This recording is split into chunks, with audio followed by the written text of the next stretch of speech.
This is Shamir Footman here, the president and founder From Handout to Hand Up. I'm really excited about this workshop. We know that a lot of times with COVID-19, there are people that are directly affected, meaning that they have been diagnosed and treated in a sense, and some have passed away from COVID. We have people that have been affected financially with COVID-19, but there is a lot that plays into the mental health of what this new situation is doing to us all in some way, shape, or form. So we're just really excited. We wanted to take time and get the right professional in front of you all. We wanted to get someone who not only could speak to the times, but in general speak to mental health with her professional and licensed standpoint. We didn't want anyone who essentially didn't know how to handle and treat this type of situation in the new climate. So we really are excited to have Miss Wiggins-Rose here, and thank you so much for taking your time to be with us. So we are going to get things started and really rock and roll with this. So everyone, as you will notice, you will most likely be muted, okay? You're going to start off muted, and then when interaction takes place and questions in that nature, just go ahead and unmute yourself for that standpoint if you have something that you would like to contribute or ask Mrs. Wiggins-Rose. So again, thank you all for being here and taking time out of your day to be a part of this. We pray that you have your family and friends with you, and you can not only implement this information in your own life, but also in the lives of others. Okay, so thank you so much for that. And excuse me, I thought I had my phone on Do Not Disturb. So like I was saying, today's agenda will be covering mental health. We'll discuss facts about COVID-19, and then essentially we'll talk about coping, and then get into different resources that we may need in troubling times. All right. So what is mental health? When the term mental health is mentioned, we are referring to our cognitive, behavioral, and emotional well-being. When we talk about cognitive, we're talking about our thinking, our mindset. When we talk about behavior, we're talking about our actions or what we're doing. And from the emotional standpoint, we're talking about how we're feeling.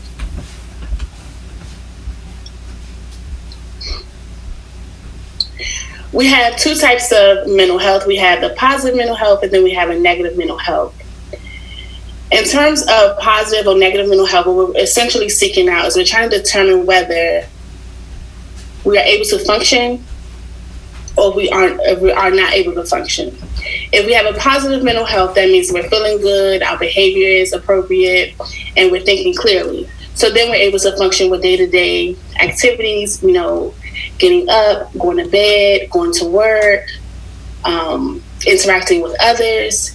So that's a part of the positive mental health. So we're in a good headspace. Usually we term it positive mental health. And then we have the opposite, which is negative mental health. In negative mental health, your functioning a lot of times declines, which is why it's a concern. So you may experience insomnia, you may withdraw from others, you may have a hard time going to work, sometimes even bathing. Things that you had interest in previously, you may no longer have interest in those areas. So that's why it's a cause for concern, because your typical functioning is limited. So when we talk about the mental health, this is what we're talking about, whether we have positive or we have a negative mental health. And if we have a positive mental health, we want to keep that going. And if we have a negative mental health, we want to work on that and get some strategies so that we can move over into a more positive mental health. Okay. What does negative mental health look like? It's anxiety, it's panic, fear, anger. It can be frustration. It can be episodes of depression. It can be insomnia, like I mentioned earlier. You have difficult time going to sleep or trouble falling asleep. And then it could be a host of other symptoms that you may experience, because there's a large spectrum when we're talking about mental health. Some people are able to function, others, even if they're feeling depressed. When we say depressed, we're talking about, feeling really down or feeling blue. right? Then we have individuals on the other side of the spectrum who are completely debilitated by their mental health status. So the depression may be so deep, or the anxiety or panic may be so strong that they're not able to maybe get up in the morning. Maybe they're not able to cook themselves dinner or take care of their children or even go to work.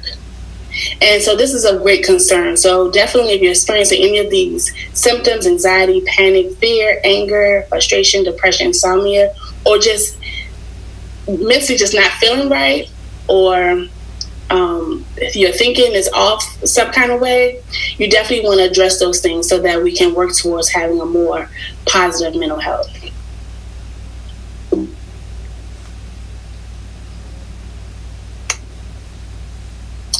What can trigger the negative mental health? So when we talk about triggering negative mental health, these are things that impact our mental health in a negative way, that will take away our ability to be able to function properly. So there's traumatic experiences. Sometimes it's just natural, where there's a chemical imbalance in the brain. Sometimes we might have an accident, so we might have experienced brain injury. Maybe we have a lot of things going on. Maybe it's a stressful time. A stressful time can trigger some negative mental health. And maybe we have a physical ailment that can also lead to depression or other negative mental health symptoms. There's a host of experiences. If we feel as though something is hard on us or difficult to manage, it definitely can cause negative mental health symptoms. So it's not the same for everybody. Some people have a higher tolerance, some people have a lower tolerance. But it's important for us to be mindful that any situation could potentially trigger us to have a feeling of negative mental health.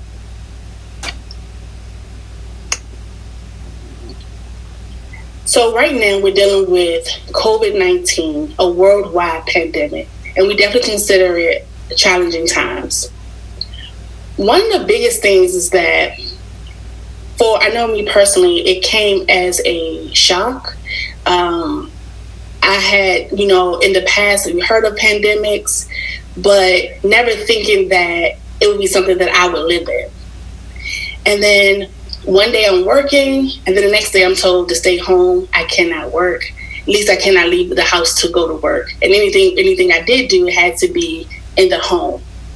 So that brought on tons of fear and anxiety, because I'm thinking, what is going on here?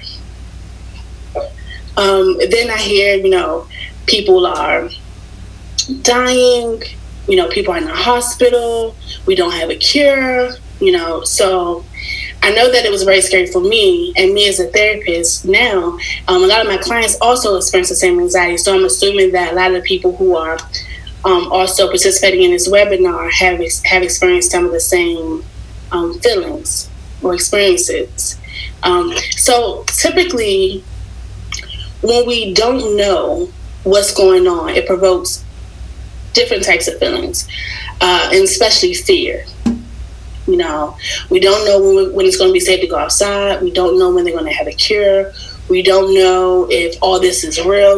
There's a lot of things going on in social media about, it being a hoax. We don't know what to believe. Depending on what county or state you're in, we have our mayors talking to us and telling us what to do and what precautions to take. Some people are still going outside. Even now they're talking about opening back up and gradually going back into the community to try to go back to the way it was, but we still haven't heard about a cure. So that's extremely frustrating and scary because we don't know. So in this next slide, I thought it was important to do a fact check.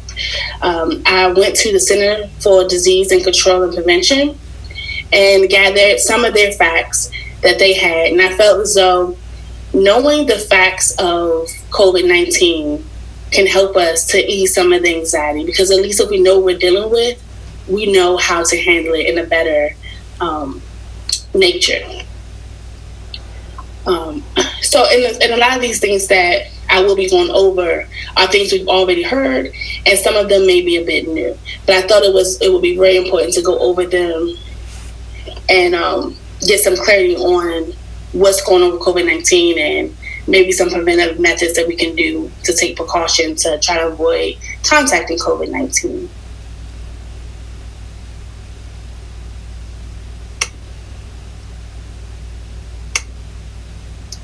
Okay, facts about COVID-19. Diseases can make anyone sick, regardless of their race or ethnicity. Fear and anxiety about COVID-19 can cause people to avoid or reject others, even though they are not at risk for spreading the virus. This is definitely something that I wanted to touch on in terms of, being precautious, and also sometimes, because we're not aware of everything, some of us, we try to avoid everyone, no contact at all. And sometimes those measures aren't really required, because we can still have some kind of communication, some kind of contact. We just have to make sure we follow the safety protocols to do so.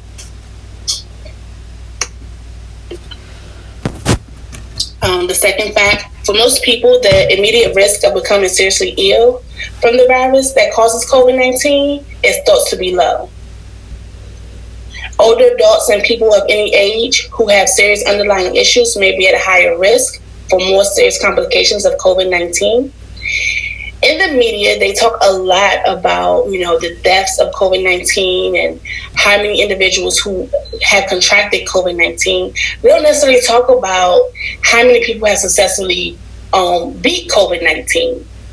So there's young, there's old, and there's in between individuals who have actually overcome COVID-19. So it's not necessarily a death sentence. It's pretty scary, like I mentioned before, because we don't know much about it. And it's said that there's no current cure. However, if unfortunately one of us does get COVID-19, it's not necessarily that the end result will be death. We do know that there are some underlying medical issues that may contribute to a difficult time of fighting COVID-19. However, it's not necessarily a death sentence. Someone who has completed quarantine or has been released from isolation does not pose a risk of infection to other people.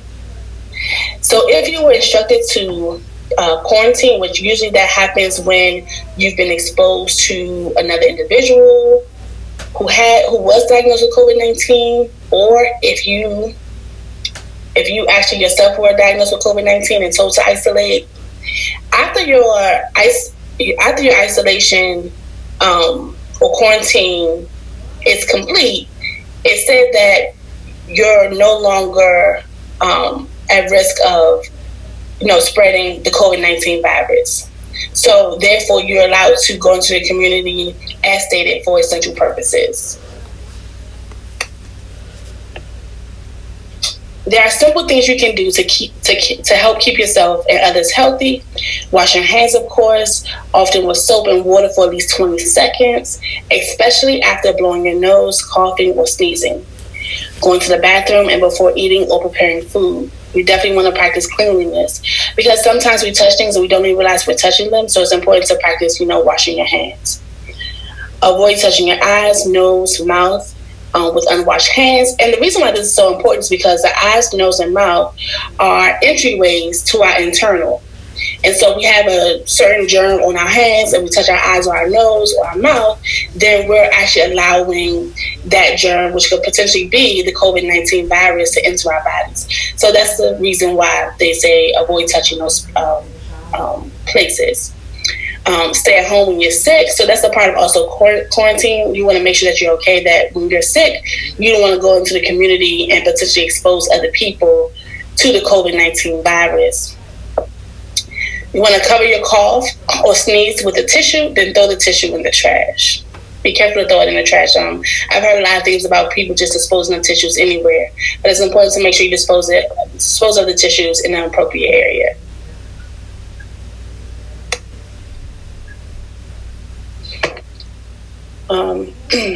You can help stop COVID by knowing the symptoms as well as the signs. So there's a fever, there's cough, there's shortness of breath, And it advises that if you have these symptoms, that you should seek medical attention, especially if you come into contact with somebody that you know has been diagnosed with COVID-19. But an important part is that knowing that fever, cough, and shortness of breath does not guarantee that you have COVID-19. That's why it's so important for you to be tested. We are in the spring leading into summer, and a lot of us have had heightened allergies, and it can result in coughing or shortness of breath. And there's a whole array of things that can cause a fever. So because you have those symptoms does not mean you have COVID-19. However, if you do have those symptoms, and especially if you have those symptoms and you know that you have been in contact with someone who has been diagnosed with COVID-19, it's important for you to get checked. That way you can protect yourself with early prevention, and also you can avoid potentially infecting anybody else that you may have been in contact with in the future.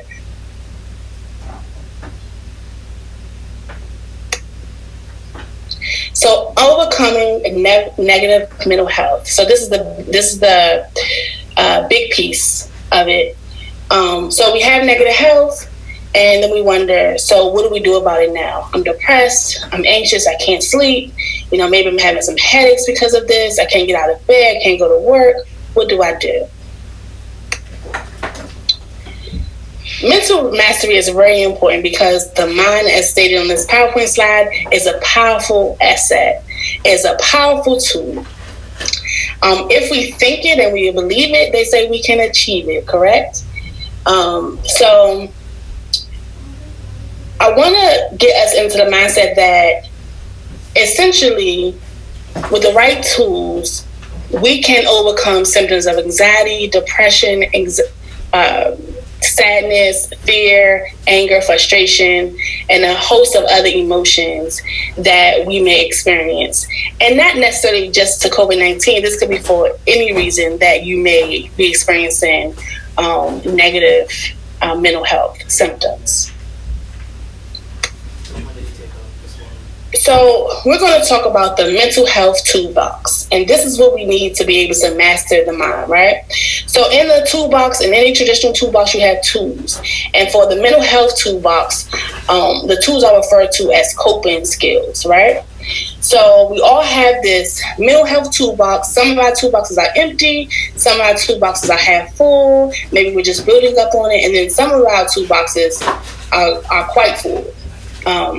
So as we learn different coping skills, and coping skills are methods that we use to decrease feelings of any of the symptoms that we might have associated with mental health. So that includes depression, anxiety, sadness, frustration, anger, any of those things that sometimes cause debilitation.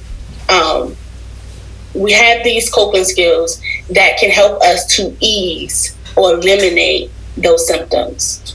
And so we're going to go, the next slide and going forward, we're going to talk about the different types of coping skills and what we can do in terms of, adding tools to our toolbox, which are coping skills. So self-soothing is very important. So it consists of comforting yourself through your 5 senses. So you can do it through touch. Sometimes you might have a stuffed animal that you might want to hug. You might have a stress ball that you want to squeeze. You can run your hands through water. You can get a massage. Different feels and touches can help you to calm down and feel better, essentially. Then it says something to hear. So you can listen to music. You can meditate. You can listen to the sound of water or other natural sounds, just to take your mind off of maybe a stressful situation or stressful event, or just to kind of center yourself a bit. Something to see. I know myself, I love water. I can sit on the beach, sit on the sand, and just watch the water. And that really puts me in a place of calm. Right? Maybe you love art, you enjoy paintings, maybe you want to watch a movie. Anything to just get your mind to a different place and help you to settle down. So that would be something to see. Something to taste. Maybe you have a mint, maybe you have tea, and then it's just sour candy. But you want to be careful with the part about something to taste, because you don't want your coping skills to be eating. So even though, a mint wouldn't be too bad, but if you go and you have a whole chocolate piece of cake, that would cause other problems in other areas. So I want to be mindful of that. And then something to smell. So I know lavender is very calming, so that might be good. Then you might have a nice smell good lotion. You want some scented candles or perfume, or maybe a familiar smell. Maybe you were very close to your grandmother and she wore a certain perfume, and so you decide to spray that perfume every now and then because it reminds you of a safe place or a safe time that you were in. So definitely self-soothing is a great technique to have in your toolbox. You can do it independently. You don't necessarily need anybody else to be able to do that for you. So if you find yourself anxious and you're alone, you definitely can reach in that toolbox and pick up self-soothing. So next one, we have distraction. So this is the part of taking your mind off of the problem for a while. So here's some examples. They have puzzles, books, artwork, crafts, knitting, crocheting, sewing, crossword puzzles, Sudoku. I haven't mastered Sudoku. Positive websites, music or movies, and etc. So anything that can really just get your mind out of that negative place that you may be in is a good way to just distract yourself a bit from the overwhelming feelings that you may have associated with the negative mental health symptoms. Distraction, it's important to note that distraction works for a while, but it's not an end all, okay? So, because sometimes you have to, for the most part, you have to address the issues at some point. But if you're not ready to address the issue at that point, maybe it's the middle of the night, maybe you do have a therapist, but it's the middle of the night, you can't contact your therapist, go ahead and distract so that you can get your mind off it and go to sleep. But distraction is not a tool that you would use for the long term. It would be something you would use for emergency purposes, so to speak. Opposite action. Doing something the opposite of your impulse that's consistent with a more positive emotion. So maybe you wake up, you don't feel good, right? You don't feel like doing anything.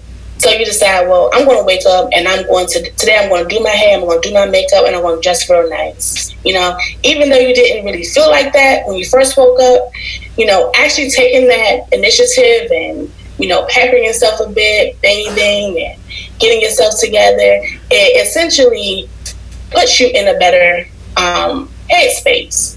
Then it talks about affirmations and inspiration. So maybe you're feeling really negative. So maybe you need to go to, if you have a book of affirmations, or you can just go ahead and Google it, some positive quotes or some positive words, maybe some motivation videos. And you can always use the handy dandy YouTube to get some of that, just to put you in a better headspace and have you feeling much better. Then it says something funny or cheering. So that's a funny movie, a book, TV, maybe some jokes. I know that right now on social media, because we can't go outside and do things outside, a lot of us are going to social media, and there's so many different types of comedians and little short videos and skits on social media that really make light of, the current pandemic or other situations that may happen that can really give you a good laugh and, make you feel a little bit better on the inside.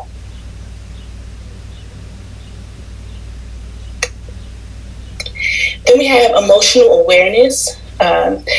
These are tools for identifying and expressing your feelings. So you might have a list or a chart of emotions. You can journal your emotions. You can write about it, maybe through poetry or making a song. You can draw or have art supplies. But it's very important for us to be able to understand, what emotions we're experiencing at which time, and to notice what that specific emotion is causing us or maybe hindering us from. So the next slide, I have a little video. I'm hoping that it works so you guys can see it. And it talks about developing emotional intelligence. And I felt like this video was very appropriate because it gives you a good basic, and it's a short video, but it gives you a good understanding of the importance of emotional intelligence and how to develop it.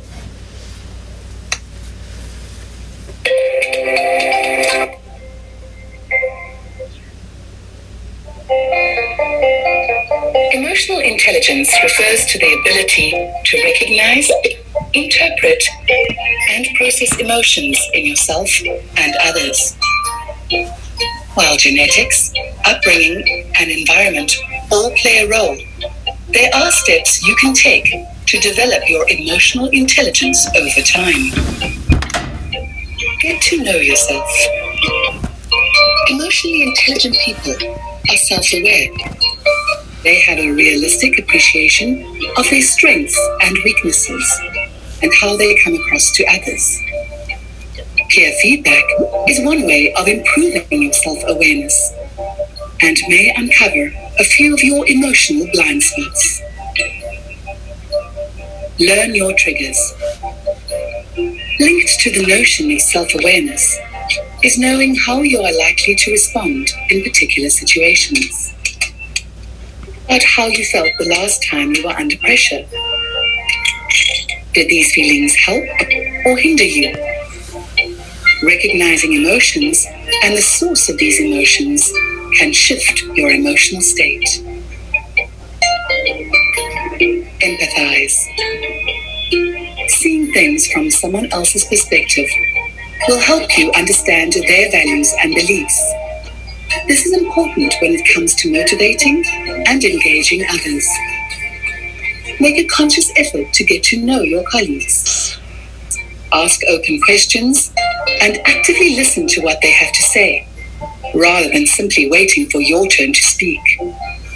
Be on the lookout for body language and other non-verbal signs, as these may tell you more than someone is willing to express out loud. Own your emotions. Part of being emotionally intelligent is about taking responsibility for the way you interact with others. If someone upsets you, pause and reflect on why their actions led you to feel this way, instead of reacting impulsively.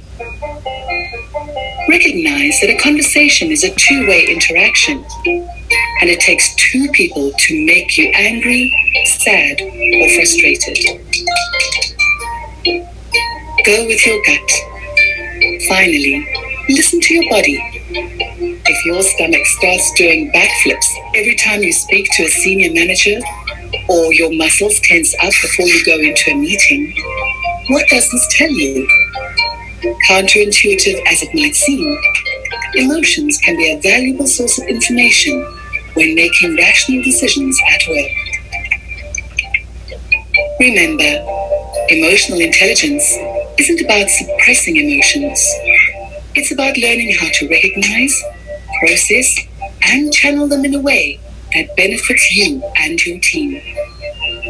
Enhancing your emotional intelligence requires effort, but it can be achieved with sustained practice.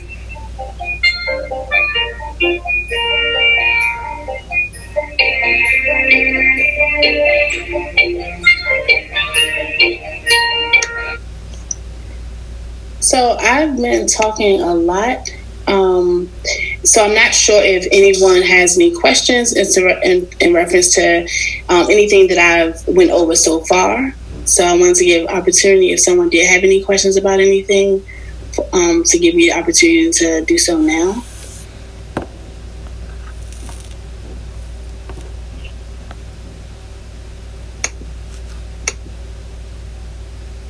Okay.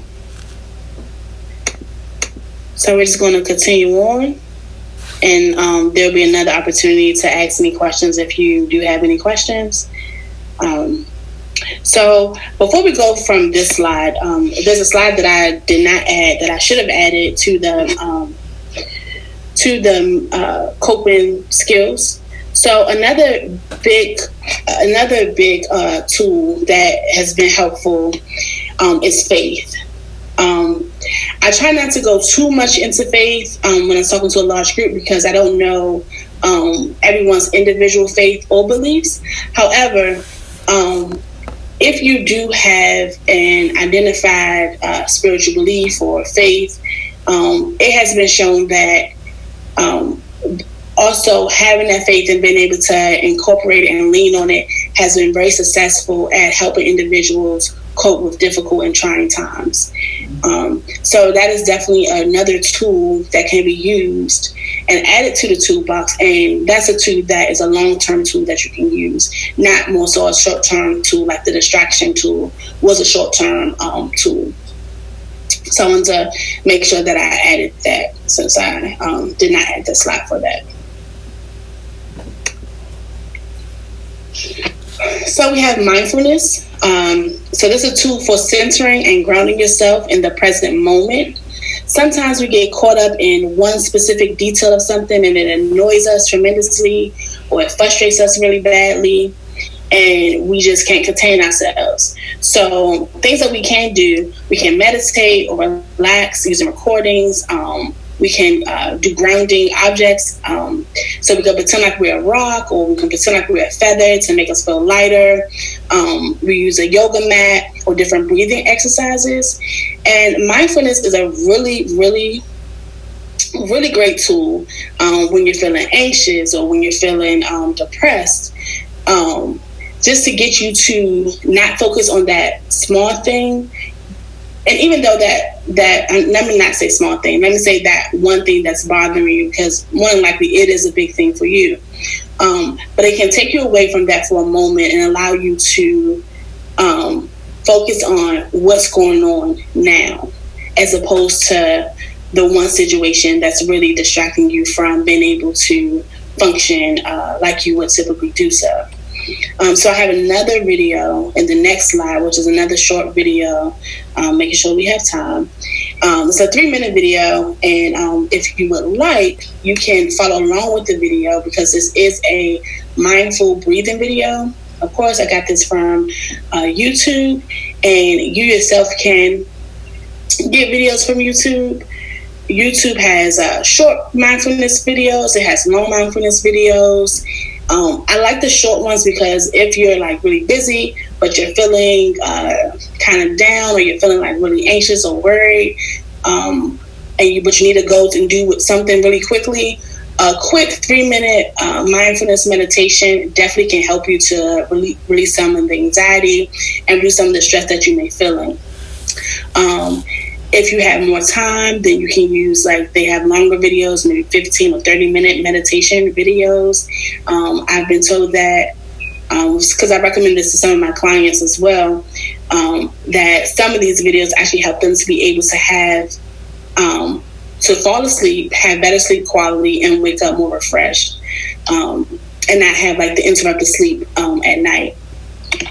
So I wanted to go through this, and hopefully you'll be able to listen to the video while we're having this webinar, and be able to do some of the follow along and listen and follow along as instructed, and see how you feel afterwards. And then if you enjoy it and it works for you, then maybe it's something that you can do in your spare time. Mindful breathing. Close your eyes and rest your hands on your knees. Bring your attention to the touch of your body on your seat. Feel the weight of your body on your chair or cushion. Make sure that your back is straight and that you're comfortable.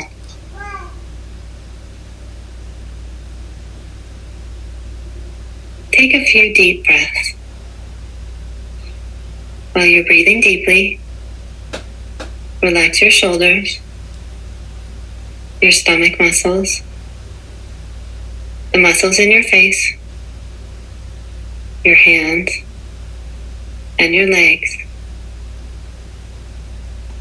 Let go of all the tightness in your body.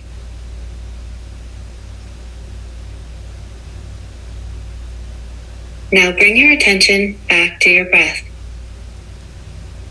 Notice what it feels like as it enters through your nose, goes down through your throat, filling your lung, and back out through your nose. Notice your stomach and chest rise and fall each time you breathe in and each time you breathe out. And just allow your breathing to be natural and relaxed.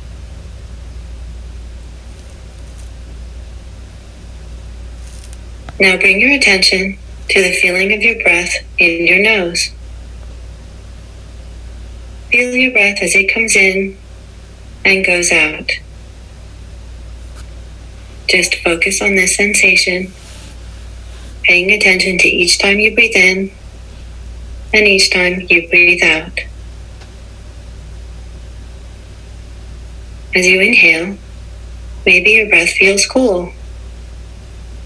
And as you exhale, maybe it feels a little warmer.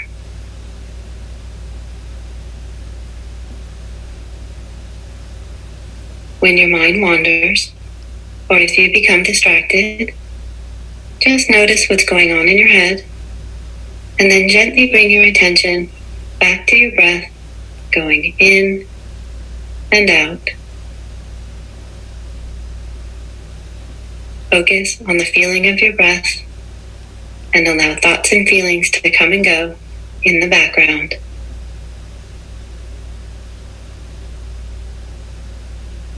Now gently bring your attention back to the touch of your body on your seat and open your eyes.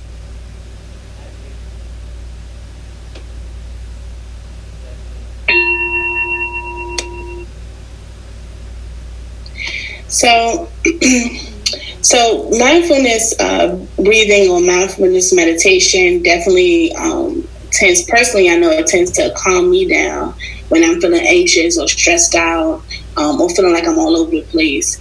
I've heard similar reviews from other individuals who use mindfulness, so this is why I brought this also to the table in terms of another tool to add to your mental health toolbox for coping. It's a really great activity to do. Now, it's not an end-all, be-all, right? So if you have something that is really stressing you out, you definitely want to address it at some point. But in the meantime, when things are really hard and maybe you don't have access to many resources, this is something that definitely can center you or calm you down.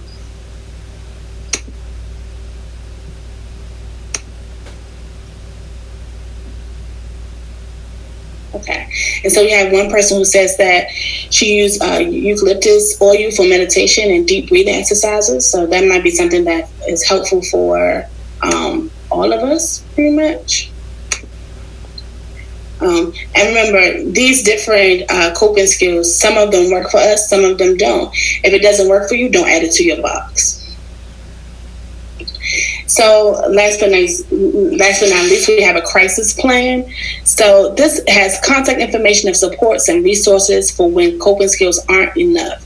So I talked a lot about things being short term. So the one thing that definitely wasn't short term was having a faith. Whatever religion or beliefs you ascribe to, definitely those can be really helpful for you when you're going through trying times. But when it comes to distraction, mindfulness, and some of the other coping skills that we talked about, definitely are not things that necessarily cure or stop it permanently. They kind of help us in the moment.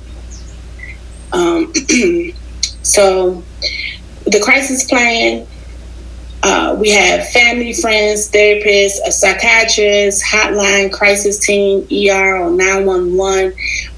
This is the plan we've put in place so that we can easily grab it in the moment we feel like, wait, these tools are not working for me. I am steadily declining, and I really need some help. Right? So we definitely want to have that in mind. Sometimes Doesn't matter, how much money you have, what your home situation is like, what your ethnicity is, or anything of that nature. It doesn't mean that your faith isn't working. Sometimes, because we are human, sometimes we get overwhelmed and things get a bit tough, and we may need some outside resources to help us along the way. And so here I have a list of emergency hotlines. So I try to do the DMV, District of Columbia, Maryland, and Virginia. So I have a suicide hotline number, the psychiatric emergency services, crisis and family stress hotline, which is 24 hours, which shows the psychiatric emergency service as well. And then they also have a Spanish version. So then in Maryland, they have the Community Crisis Center in Bethesda, and they have something in Montgomery County. And then they also have Virginia, which they have an Arlington County hotline and a crisis link. Those can be very resourceful tools when it comes to seeking information. Okay. So someone asks, I like to know what's going on. Should I really avoid watching the news? Okay. So in answering that question, right? It really depends on you as a person. You know yourself better than anybody else. What I've heard from many people is that watching the news has increased their anxiety. And it triggers them to be stressed out. And so I say if the news is really stressing you out and it's causing you to have high levels of anxiety, definitely you want to reduce the amount of news that you watch, okay? And if you're a person who enjoys the news because you like to know what's going on, you can tap in, but when you know your limits, that's the important part. Knowing your limits, knowing that, hey, I had enough, let me back away from this for a little bit. And then when you maybe use some coping skills or some tools, then at that point, if you feel like you're ready to go back and watch some more news, go ahead. But if you don't have to, and then don't. It's definitely good to be informed, but there are other ways to be informed. You can maybe, when you want to, maybe Google the news and figure out, navigate certain things that you want information on, and instead of finding out the whole what's going in the whole world or the whole United States. You might want to do that as well. Then another question says, do you recommend using medication to sleep? So I'm not a medical doctor. I am a therapist. So I just want to put that part out there. However, I feel as though, or not just feel, I know that sleeping medications are not an end-all be-all. They'll work for a while, but they don't necessarily work for always. So my recommendation professionally would be, one, if you do have a therapist, you can consult with your therapist about that. You can talk with your doctor or your psychiatrist if you have a psychiatrist. However, in the meantime, you can do things like maybe before you go to bed, you can turn the TV off, reduce the stimuli, turn the lights down, engage in some oils. I know that I have a diffuser, and I put lavender oil. Another individual said they use eucalyptus oil, and you can put it in the diffuser and have that to, kind of get you in a relaxed state. Because at the end of the day, a lot of times when you're trying to sleep and you can't sleep, it's because you might be a little bit anxious, you might be a little bit stressed. So maybe you need to calm down. Oh yeah, and then the chamomile tea, that I've heard that's definitely helpful. And not only did I hear that, I've also used it before, so it is helpful. But basically, so I gave you a few things that you could do, but the overall method really would be to try your best to get yourself in a calm state. So some of the things that I suggested were methods you can do to get yourself in a calm state, whether it's taking a shower, taking a bath, reading a book, meditating, the mindfulness meditations on YouTube definitely may be helpful for that. Oh yeah, so someone says that their fan works for them. The humming noise. Yeah, so different noises definitely can help too. So there's a lot of different things, and different things work for different people. So the humming and the breeze works for Anthony. Yeah. So you guys continue to use the chat box, and I'll be checking in there as things come and making sure I try to address your questions. It's 2:52. We have a couple more slides left, and it'll be in. So we went over the tools to be placed in your mental health toolbox. So now that I've packed my box, what do I do? Right? So basically, in a situation where you feel anxious, stressed, depressed, angry, frustrated, go into some of those, grab some of those tools and actually use them. See how they work for you. Oh yeah, so Consuela says rain and water sounds work for her in terms of calming her down. So she's aware of, what works for her. And that reminds me of an important point. Not only should you know or be aware of what works to calm you down, you should also be aware of the triggers. What's bothering me? What's causing me to feel this way? Because sometimes if you simply avoid the trigger or avoid the situation that's causing you to be stressed, you can feel a lot better.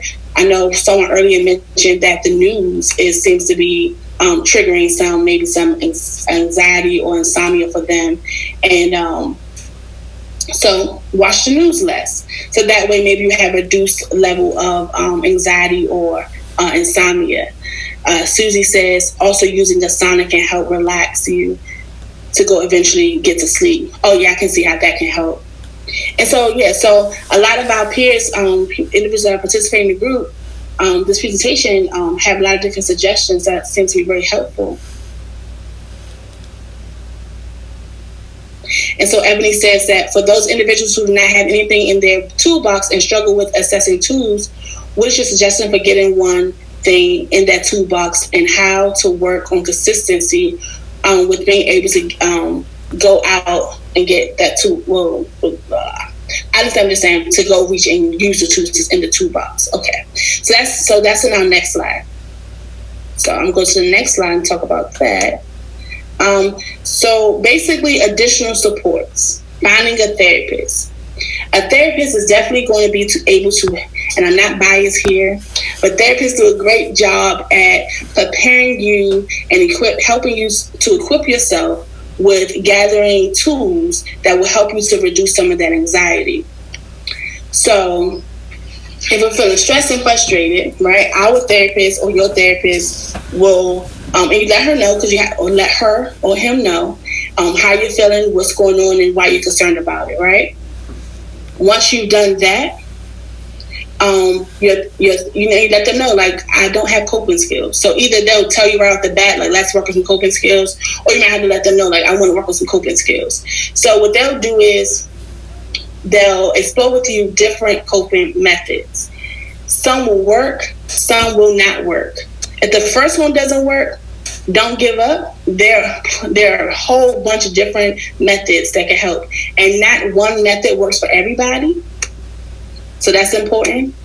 So your therapist will be sort of like a coach.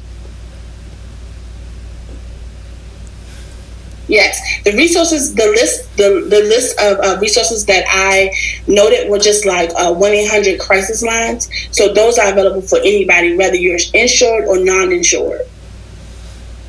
And so, and a lot of those numbers were 24 hours. So I could go back to that slide in a minute so you guys can jot down some numbers. I have a little bit more time to go to the next slide to talk about therapist resources, and then I'll go back up so that you guys can get those numbers. But definitely, they're accessible to anyone, whether you have insurance or not. So that was a really great question. Thank you. So how do I find a therapist? So of course I put my name again is Sabrie Wiggins-Rose, and I am a licensed clinical professional counselor in the state of Maryland. I am also the CEO and lead clinician at Birdie's Nest Therapeutic and Consulting Services, LLC. So you can come and check some things out over there. Of course, you will have to see if the insurance that you have does line up with the insurance that we accept. But then you also have local health departments, in your area, and your insurance company. So if you do have insurance, you can call the number in the back of your car and get information in terms of what providers accept your insurance. If you have a primary care provider, like a medical doctor, that doctor should also be able to give you some resources in terms of a therapist. Then you may have friends or family who may know a therapist. You may get the information from them because that's a person that you trust. And so if they refer you to somebody, then you're probably more likely to say, hey, that's probably a good resource. And then the old handy dandy web search. That usually doesn't really fail you too bad. You go Google, say that you want a therapist. And then sometimes you can be specific about what kind of therapist you're looking for. And that can give you access also to different therapy resources. So I know that there was one more comment that I saw. Okay.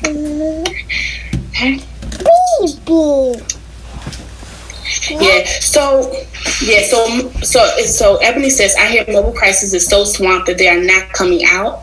What is your thoughts on having like mental health partners, someone to help you through the trying time until you get another comment came in.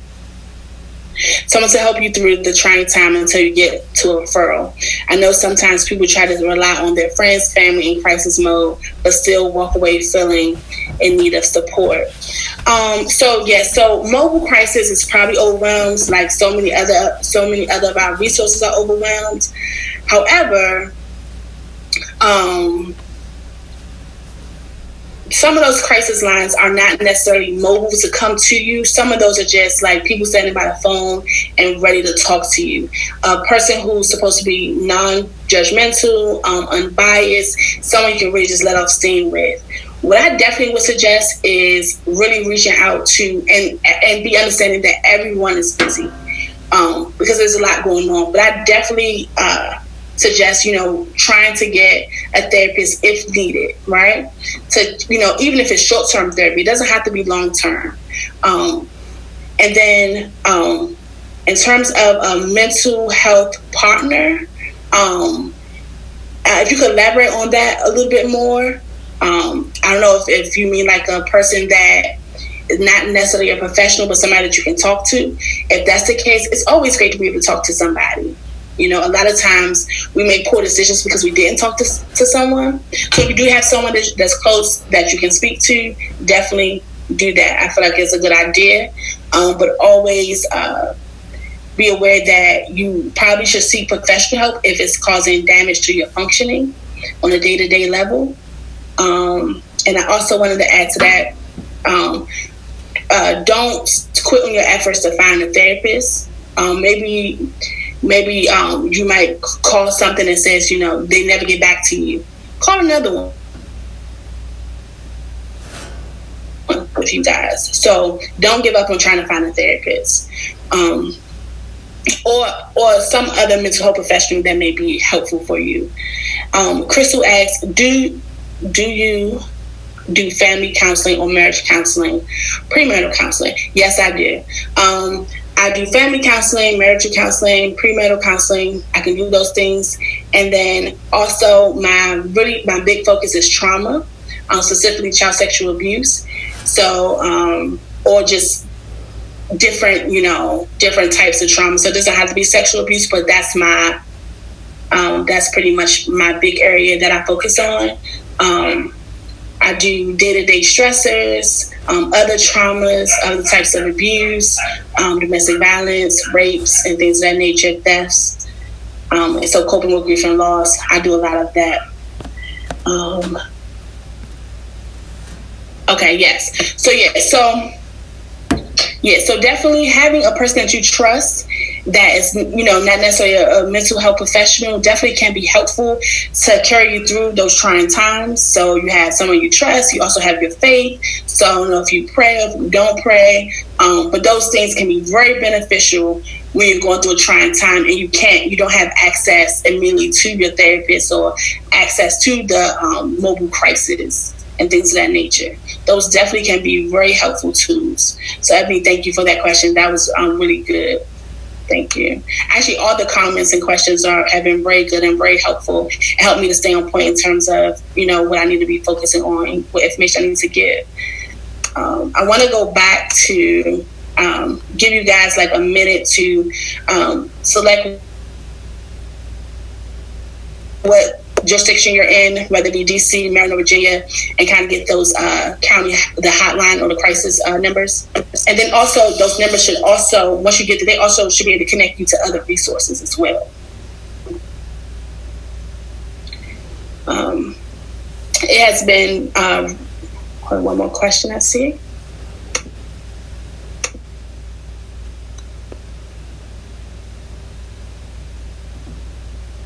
Okay. Yeah. So you guys have people in Baltimore. I hear. So basically, if you call one of these crisis lines, they're usually connected to other crisis lines, so that you can also, when you call. So if you live in Baltimore, you can call the Maryland crisis line in Bethesda. And tell them, your location and what it is that you need help with, and they should be able to lead you into the right place.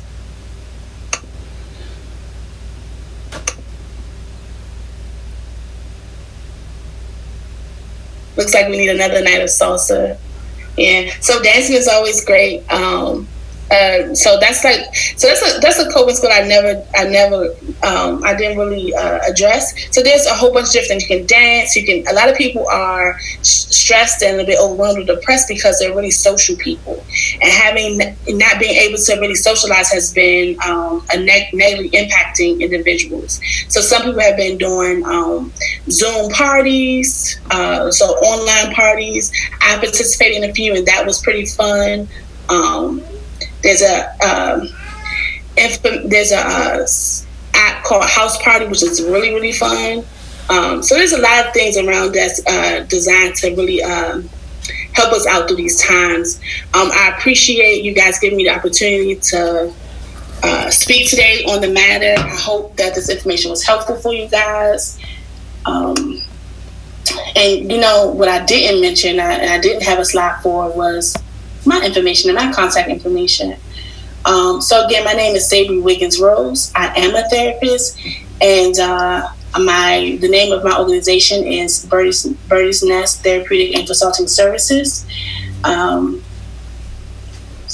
These are the references that I use to create the PowerPoint slide. And then I have my telephone number, which is 240-523-3381. If you guys wanted to reach out. Thank you so much, Ebony. Thank you. So I'm going to leave the number in the chat box for you guys. Yes, everyone, please give it up for Mrs. Sabrie. We were really excited, like I said, to do this workshop, and I hope either via chat or directly you reach out to her. What we will be doing from Handout to Hand Up, we will actually be raffling off a one-on-one consult with Miss Sabrie. We know that sometimes when you're in a group setting, it's a lot of stuff you don't want to go into in front of people who you don't know and don't trust. And we really want to give someone the opportunity to get ahead of what they might be dealing with and essentially determine if therapy is the next step for them, if their coping methods aren't working out for them. So everyone here who is actually participating, we are going to include you in that said raffle. And I should have everyone's email address. If you do not have your name on your box here, please make sure you do. I think everybody is good. I don't see any iPhone names anymore, but we will be including you in that raffle, and we will get you emailed if you did win that time. So thank you so much for your time, Mrs. Sabrie, Mrs. Almost Dr. Sabrie, taking over. We promote Black here. We love Black. We love the education of our Black people. So we're prayerful that you continue your journey and can really help some other people out here. And we hope everyone who participated, feels free and comfortable to reach out to you directly. And if you have any more questions or concern, please swing by our Facebook page, our From Handout to Hand Up page, which is on IG, Facebook. You can go to our website to be in contact, but we're here for you. So again, the winner will be hearing from us as of Monday. So if Tuesday come, please don't email us asking us where is my winning prize, okay? But again, thank you so much. I pray that everyone here is blessed and that they take time to just put some of those coping methods in place, because as we all are dealing with this together, we are in this together, and we hope that this was a great session for you all. Thank you so much for welcoming me and allowing me the opportunity. I appreciate you guys, and I wish you guys the best.